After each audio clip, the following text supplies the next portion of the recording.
ত্রিপুরা প্রদেশ Congress, NSY, যুব কংগ্রেস যৌথ উদ্যোগে 12 বছরের মোদির নেতৃত্বে নিট এবং রি-নিট সহ 152টি প্রশ্নপত্র ফাঁস ও জালিয়াতির প্রতিবাদে আন্দোলনরত ছাত্র যুব সমাজের উপর পুলিশের বর্বরোচিত লাঠিচার্জের বিরুদ্ধে এক বিক্ষোভ কর্মসূচির আয়োজন করা হয়। শহরের মিছিল পরিক্রমা করে সার্কিট হাউস সংলগ্ন এলাকায় এসে বিক্ষোভ কর্মসূচি সামিল হন। পাশাপাশি কেন্দ্রীয় শিক্ষামন্ত্রী ধর্মেন্দ্র প্রধানের কুশপুতলি পুরানো হয় এই কর্মসূচিতে। ডিউরি রিপোর্ট, খোয়াই টাইমস বাংলা। মূলত আজকে সর্বভারতীয় কংগ্রেস কমিটির আহ্বানে আমাদের ত্রিপুরা প্রদেশ এনএসওয়াই এবং যুব কংগ্রেসের একটা সম্মিলিত প্রচেষ্টায় আমরা আজকে ছাত্র কি গুঞ্জ আমাদের যে সর্বভারতীয় অনুষ্ঠানটা চলছে রাহুল গান্ধীজির নেতৃত্বে, আমরা এটা আজকে আমাদের ত্রিপুরা প্রদেশের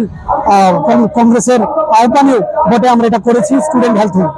গতকাল আপনারা দেখেছেন এই ভারতবর্ষের মধ্যে যখন ছাত্রছাত্রীরা নিট প্রশ্নপত্র ফাঁসের ফলে বারংবার এনএসওয়াই গোটা ভারতবর্ষের মধ্যে আন্দোলন করে যাচ্ছে, যুব কংগ্রেস আন্দোলন করে যাচ্ছে, সেই জায়গায় দেশের বর্তমান এলপি অর্থাৎ রাহুল গান্ধীজি সেখানে বারংবার এই রাষ্ট্রের সরকারকে আহ্বান করেছিল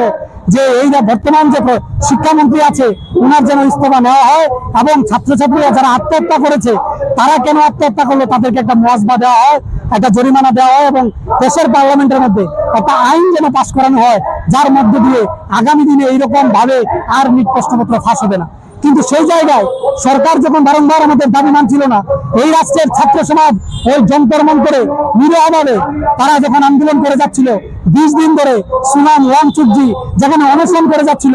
ন্যায্য দাবি দেওয়ার স্বার্থে, যে দাবিগুলোকে আমরা এনএসওয়াই, যুব কংগ্রেস এবং সর্বভারতীয় কংগ্রেস সমর্থন করেছে, আমরা দেখলাম